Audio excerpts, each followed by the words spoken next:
Coucou, bienvenue dans ma nouvelle vidéo. Aujourd'hui, nous parlerons des 5 pièges qui nous font rester dans ce cercle vicieux de la perte de poids. Le premier point que je dirais, c'est vouloir perdre du poids très rapidement. Bref, se fixer des objectifs invraisemblables qu'on sait soi-même qu'on ne pourra pas atteindre.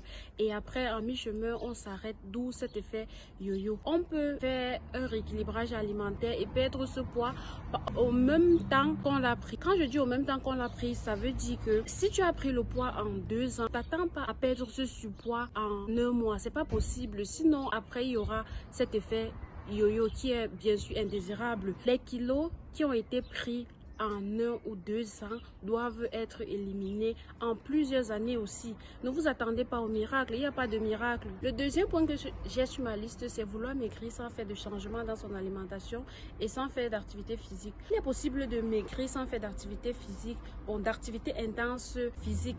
La marche aussi peut aider, la marche compte aussi comme activité physique. Pour ce qui est de l'alimentation, on peut juste procéder par changement. On n'est pas obligé de faire toujours des régimes drastiques. Les aliments comme le pain, les pâtes alimentaires, le riz, on peut changer avec des aliments plus sains et qui ont presque le même goût dans la bouche.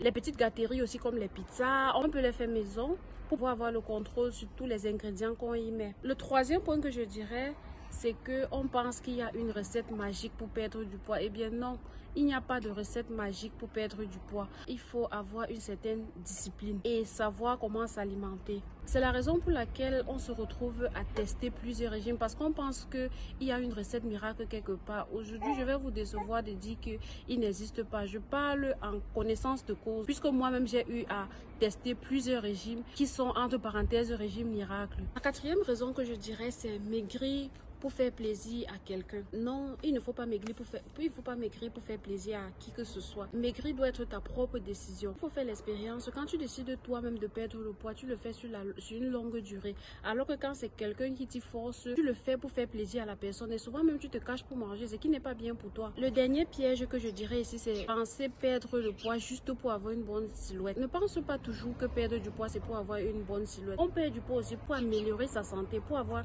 une santé meilleure. On cherche à diminuer la graisse dans son corps pour éviter plusieurs maladies, parmi lesquelles les maladies cardiovasculaires et bien d'autres. Si tu te reconnais dans les 5 points que je viens de citer, alors tu dois changer quelque chose. Merci d'avoir écouté cette vidéo. On se revoit à la fin de la semaine avec une nouvelle vidéo qui parlera de mes journées de jeûne intermittent, ce que je mange. Bref, comment est-ce que je fais mon jeûne. Je vous donnerai un exemple de 2 jours type de mon jeûne intermittent. Et je donnerai ici un update sur ma perte de poids.